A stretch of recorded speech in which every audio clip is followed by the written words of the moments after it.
I always dreamed of walking down the aisle in something unforgettable. Not just beautiful, hauntingly timeless. Something that would hush the room, make him cry, make them gasp. But I never imagined I'd be the one standing in front of a mirror, trembling. Not from joy, but from something I couldn't name. Something cold.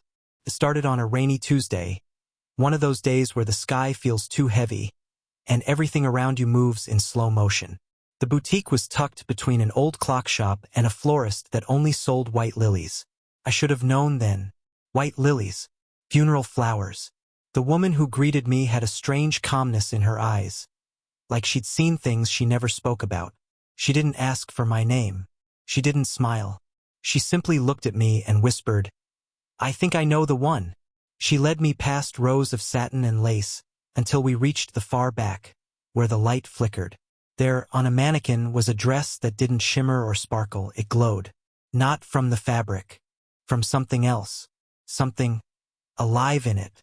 The moment I touched it, my breath caught in my throat. It was cold. Not just the kind of cold from being in a chilly room. A deep, sinking cold like touching river water in winter. But I didn't pull away. Couldn't. I heard myself say, "This is the one." And I meant it. Even though I suddenly felt like I was being watched. I stepped into the fitting room. The lights flickered again. I told myself it was just faulty wiring. But when I turned to zip the dress, I noticed something tucked inside the seam. A tag? A note? No. Piece of torn photo. Faded. Burned at the edges. A woman smiling. Dressed in this exact gown. But there was writing on the back, written in rushed, almost desperate cursive. "Tell her not to wear it again. She doesn't know what it took to bury her in this." I froze. Who was her? And why did those words feel like they were meant for me? I looked up, and in the mirror, I saw someone standing behind me. But when I turned, no one. Just silence. And the soft creaking of the boutique's wooden floorboards. I should have left. But I didn't. Because something about this dress wouldn't let me go. And then, the boutique owner's voice, low and almost trembling, echoed from behind the curtain. You saw her, didn't you? You saw her, didn't you?" I didn't answer. Couldn't. My throat had gone dry like I'd swallowed dust. I stared at the velvet curtains separating me from the boutique owner. Her voice fragile now, as if she just cracked open a secret sealed shut for too long. The mirror sometimes shows her. Not everyone sees her. Only the ones she chooses. The word hung heavy in the air like incense after a burial. Who was she? And why did the owner speak of her like she was still here? I stepped out slowly, the dress still hugging my frame like it knew my body better than I did. The boutique owner, Margaux, I would later learn, had stepped back into the shadows of the dim shop. She avoided eye contact. Her hands trembled as she held a small box, wrapped in silk ribbon the color of dried blood. "You don't have to take it," she murmured, almost pleading. "Most girls leave it. They sense it. But I didn't leave it. Because somewhere between fear and fascination, I was caught. Like prey that walks into the trap willingly. I asked her who the woman was in the photo. First, she said nothing. Then, just this. Her name was Elise Marin. She was going to be married on October 14th. 3 years ago. A date carved into someone's memory like a headstone. They found her dress in the river. I blinked. But she wore this dress. Margaux's eyes finally met mine, and I saw something in them that scared me more than the dress, more than the mirror, more than the note. Pity. "No," she said quietly. "They buried her in it." But it came back. I felt dizzy. I looked down at the lace sleeves hugging my arms, and for the first time they felt wrong. Not just eerie. Invasive. Like the fabric didn't just rest on my skin, but clung to it, knowing I would try to take it off. I ran my fingers along the side seams again, looking for the photo. But it was gone. No torn picture. No handwriting. Just silence. I asked Margaux if Elise had died before the wedding. She hesitated, then whispered, "Not before." I felt the room spin. "What do you mean?" I asked, and her next words dropped into the air like ice water spilling down my back. She said, "I do," then disappeared before the kiss. They searched for her for 5 days.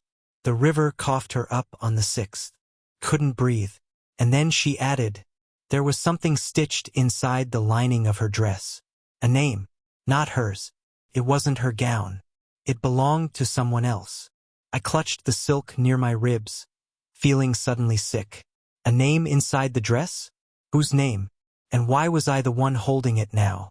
Before I could ask anything else, the front door to the boutique creaked open, though neither of us had touched it. Margot's face went pale.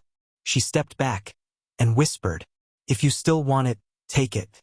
But remember, she wasn't the first bride to wear that dress." I didn't sleep that night. The dress was in my room, folded neatly inside a white garment bag. It looked peaceful, but somehow I could feel it breathing, watching. Every time I turned my back, I felt it pulling something from the air, like grief or memory. And somewhere deep down, I knew this wasn't just fabric. This was history wrapped in satin and secrets. I laid it across my bed and ran my hands over the bodice. There, beneath the inner lining, my fingers brushed over something rough. Not lace, not thread, letters. I grabbed a seam cutter from my desk drawer and slowly opened the lining. Stitched inside, with thread the color of dried rust, was a single name. Isabelle Vane. Not Elise. Not me. Someone else. I searched online. Nothing. No bridal designer named Isabelle Vane. No missing persons report. No obituary. Just silence, like the internet itself refused to speak her name. But the next morning, I got a call from a blocked number. I hesitated, then answered. No greeting. Just a woman's voice, calm, chilling. That dress never should have left the river. I froze. "Who is this?" I demanded. A pause. Then she said, "You opened the seam, didn't you? You weren't supposed to see the name." I hung up. My hands were shaking. I should have returned the dress. But curiosity is a cruel companion. It doesn't just whisper. It pulls. So I went back to the boutique. But the windows were covered now. A handwritten sign taped to the door read, "Closed for bereavement." Bereavement? Who died? I knocked. No answer. I called the number on their website. Disconnected. I stood on the sidewalk, staring at the door, when a woman passing by stopped and looked at me strangely. "You're not thinking of shopping there, are you?" "No," I said. "I already did." Her face changed. Drained.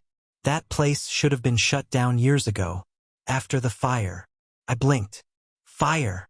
She nodded. The old owner, her daughter, died inside. Wedding dress caught fire during a fitting. They said it was the candles, but... She trailed off. "But what?" I asked. Her voice dropped to a whisper. "Some say the dress screamed. Couldn't breathe. I didn't tell her I had it. That it was hanging in my closet. That sometimes at night, I heard whispering when the house was still. Or that yesterday when I tried to unzip it, the zipper wouldn't move, almost like it had locked itself in. And now I couldn't stop thinking about the mirror. About the woman I saw behind me. Not Elise. Not Margaux. Someone else. Someone with burnt skin and a veil that hung like a shroud. I didn't mean to put it on again.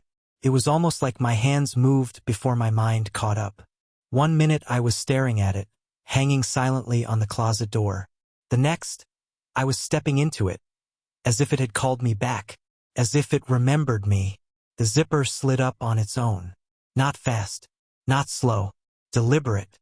And once it reached the top, I felt it, a tightness across my chest. Not just from the fit, from something underneath the fabric. Pressing, holding, like arms. I turned toward the mirror, and everything around me blurred. My reflection stood still, but I wasn't. I blinked. She didn't. Same eyes, same lips, same shape, but not me. The bride in the mirror wasn't breathing. She stared at me with something that looked like sadness, but deeper, older, like regret turned to rage. I stepped back, but my feet wouldn't move. The dress pulled tighter. "Take it off," I whispered. Nothing. "Take it off." Still nothing. I clawed at the zipper, but it wouldn't budge. And then, The voice came again. This time not from the phone. From behind me, inside the room. It wasn't meant for you. I turned, slowly, heart pounding against my ribs like a warning drum. Empty room. No shadows. No wind. No sound. Except the soft brush of lace against wood. Like someone walking, in a wedding dress. I staggered toward the mirror, trying to tear the sleeves from my arms. And that's when I saw it. Not in the reflection. Behind the glass. A burned veil. A scorched neckline. And skin charred but untouched by time. She didn't speak. She only lifted her hand and pressed it against the inside of the mirror. And from her wrist hung a hospital tag. I leaned closer, reading through the crack in the glass. Isabel Vane. Time of death. 6:06 p.m. My hands dropped. That's the same time I first tried on the dress. I tore at the fabric until I could breathe again. But even when I got it off, the smell stayed on my skin, like smoke and roses. And on the floor where the dress landed, a single petal fell from inside the sleeve. Blackened, crisp, crumbled the moment I touched it. I picked up my phone, determined to delete the boutique's number, the photo I'd taken, all of it, but there was a new message waiting. No contact name, just a text. You wore her grief. Now carry her truth. You wore her grief. Now carry her truth. That message echoed louder than any scream. I stared at the screen, heart hammering so hard I thought it would crack my ribs. Who sent it? Who knew? I tried to call the number. Disconnected. Of course. I should have burned the dress right then. Should have poured lighter fluid on it, set the whole thing ablaze. But I didn't. Because deep inside me, a whisper had started. Not hers, mine. What happened to Isabel Vane? Why did they bury Elise in her dress? And why does this gown keep returning, even from the grave? I took the dress and stuffed it into a storage bin, locked it, slid it under my bed. But even then, I could hear the faint rustle of fabric when the room was quiet, like it was still moving. I went back to the articles I'd skimmed the night before. Nothing. No record of Isabel Vane. So I changed the spelling. Isabel Vane. And that's when the screen filled with results. Not on wedding blogs. Not on news pages. On a closed case file forum. A thread titled, The Fire Bride. The Wedding That Never Ended. The photo hit me like a punch. Her eyes were mine. Not identical. But something behind them, grief maybe. Longing. The caption read, Bride suffers fatal burns during boutique blaze. Dress ignites mid-fitting. Cause never confirmed. Some say, cursed fabric. Others, revenge. The date? Exactly 7 years ago. To the day I first walked into that boutique. And buried deep in the thread was something even more chilling. A second incident. Same boutique. 3 years later, a bride named Elise Marin disappears on her wedding day. Declared dead 6 days later after dress found floating in the Danvers River. No body ever recovered. No body? But Margaux said they buried her. Why would she lie? Or, who did they bury instead? I scrolled further, hands sweating, vision blurring, until I found the comment that unraveled everything. Rumor was, the boutique reused old high-end designer dresses from estates. One gown went missing after a fire. Turned up years later unaccounted for. Name stitched inside, IV. Passed between owners. Brides went missing. One turned up dead. The rest vanished. IV. Isabel Vane. And now me? I stood from my desk too quickly. My head spun. I turned toward the window for air and stopped cold. Because across the glass, written in the fog of my own breath, was a sentence I didn't write. You wore the vow. Now wear the memory. And just like that, I remembered something I hadn't even experienced. A room with candles. A voice saying I do. A scream that never got out. And a fire that didn't start from flame, but from fury. I didn't dream that night, because I didn't sleep. Couldn't. Every time I closed my eyes, I saw her. Isabel standing behind that mirror, veil scorched, skin cracked like porcelain left in flame. She didn't blink. She didn't breathe. But she watched, like she was waiting for something.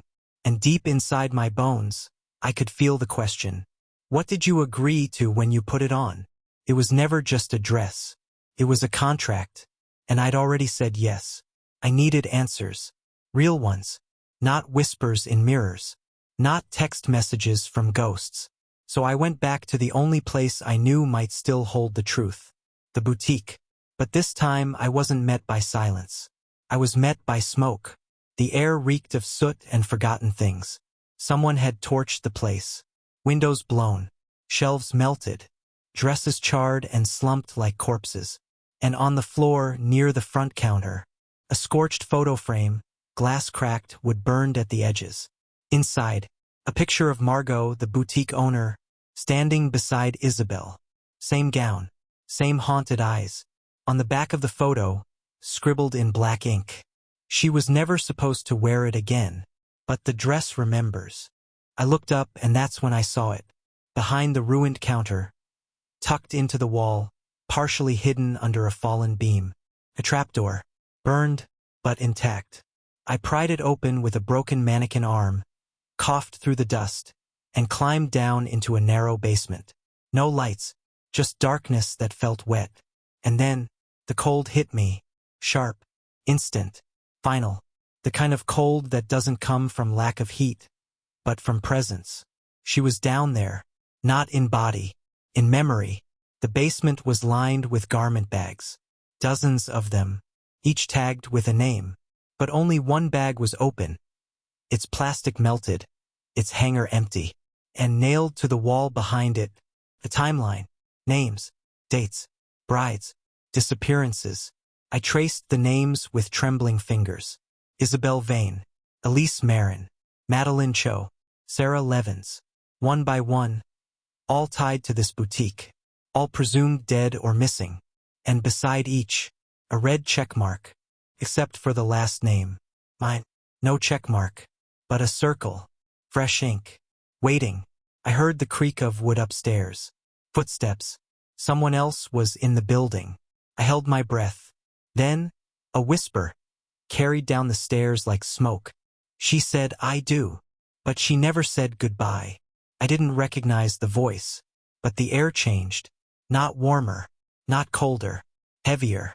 And behind me, in the dark, the fabric of a dress brushed my ankle. I didn't move. Not a breath. Not a sound. The hem of the dress brushed my ankle again. So soft, it could have been a breeze. But I knew. There was no wind down here. Only her. I turned slowly, afraid that if I moved too fast, the moment would shatter like bone under pressure. And there she was. Isabel. Not as a ghost. Not floating or flickering. But standing as if she'd never left this room. Her skin shimmered like wax gone soft. Veil torn. Eyes sunken, but not empty. Filled with grief that had turned into memory. She didn't speak.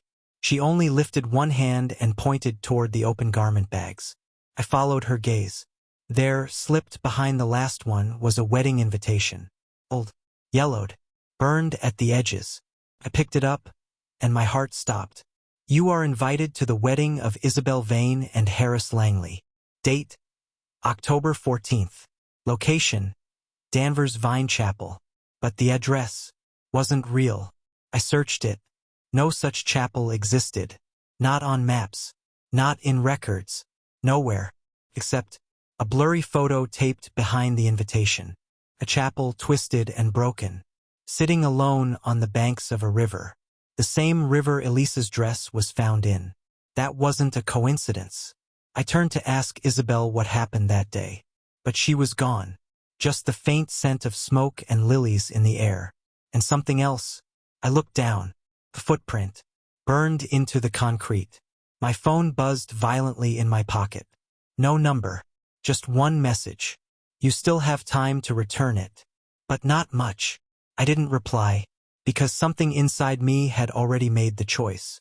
I had to go to that chapel. Even if it didn't exist. Even if it had burned. Even if I never came back. Because this wasn't about a cursed dress anymore. This was about truth. And the girls who were never meant to disappear. But were made to. I climbed the stairs back into the ruins of the boutique. And I swore I heard her behind me, whispering with each step. She wore my silence.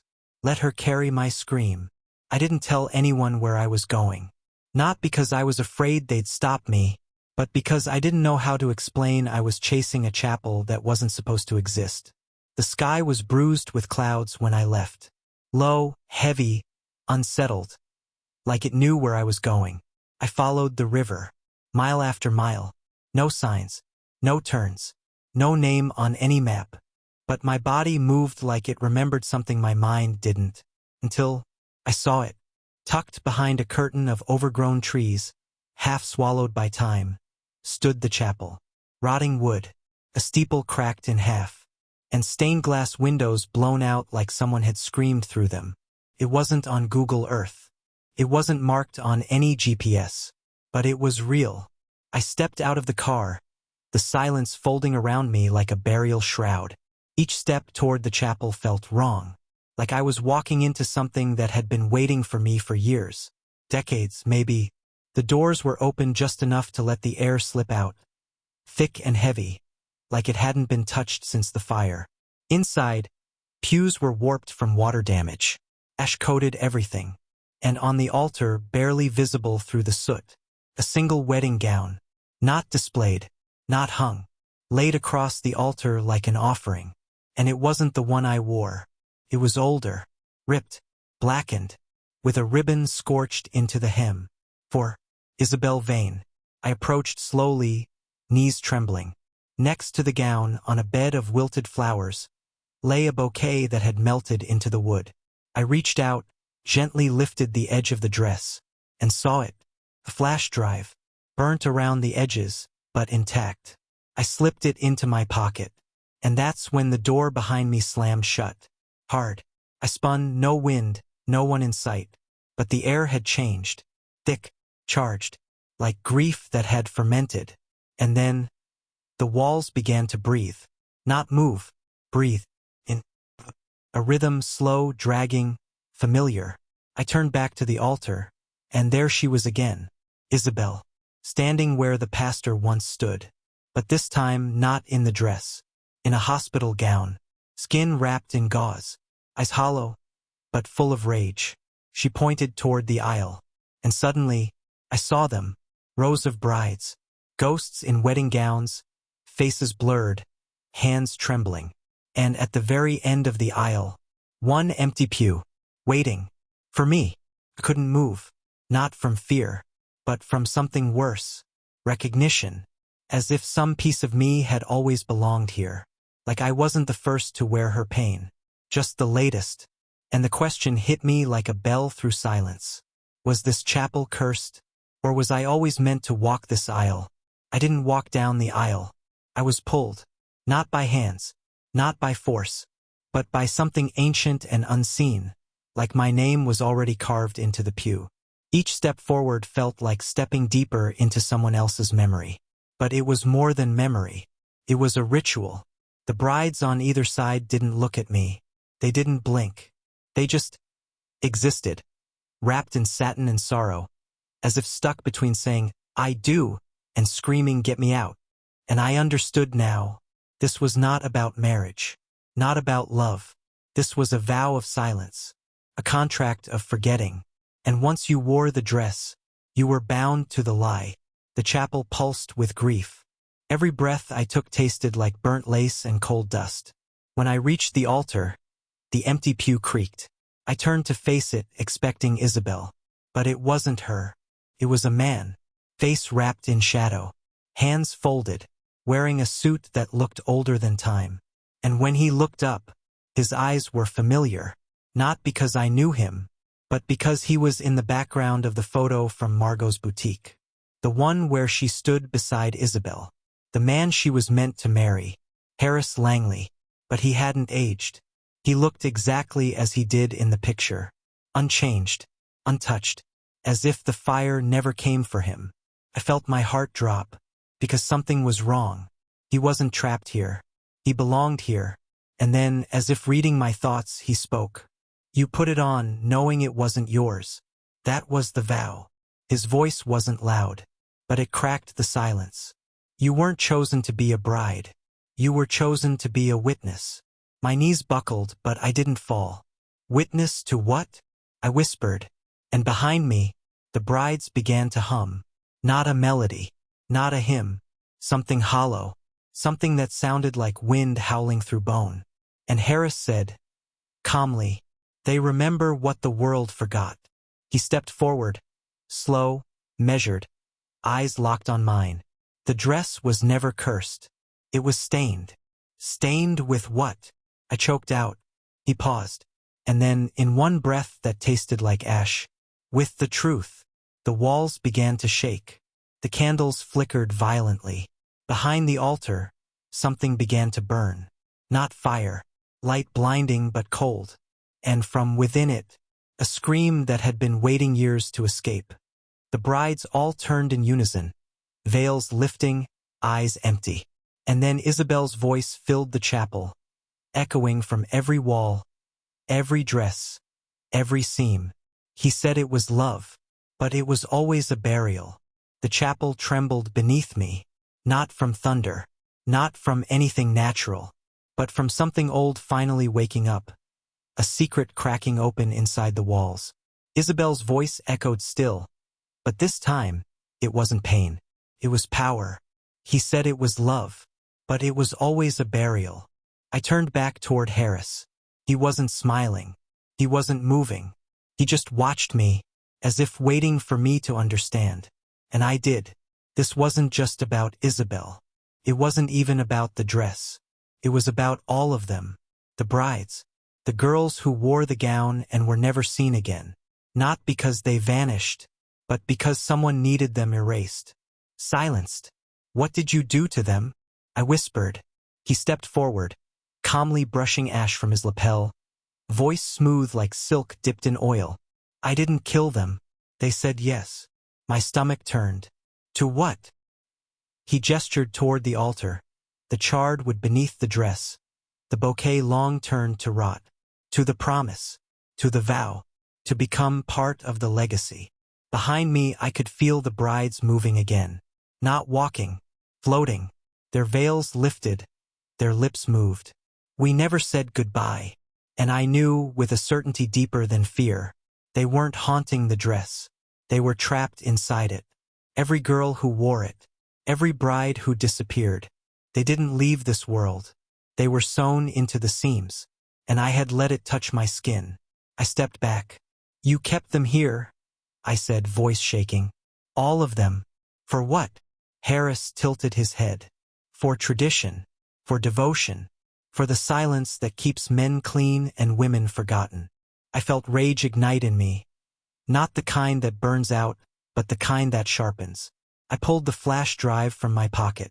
He saw it, and for the first time his expression cracked. Where did you get that? Where you buried her truth, I said. I didn't hesitate.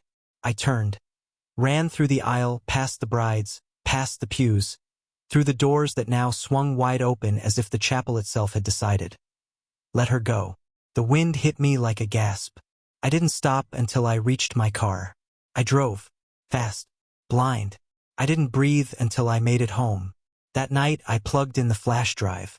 What I saw made my hands go cold. A recording. Isabel days before her wedding, talking to the camera with tears in her eyes. If this ever reaches someone, anyone, know this dress was never mine. He gave it to me after his first fiancée burned in it. He said I would be reborn in her vow. I don't want to be her. The video glitched. Then came screaming. And then, flames, static, silence. That's the truth I carried. And I uploaded it. Everywhere. Within days, the boutique was investigated. Authorities reopened cases once declared accidents and cold trails. Isabel's name returned to the world. So did the others. And as for the dress, I didn't destroy it. I buried it. Deep, far. Not out of fear.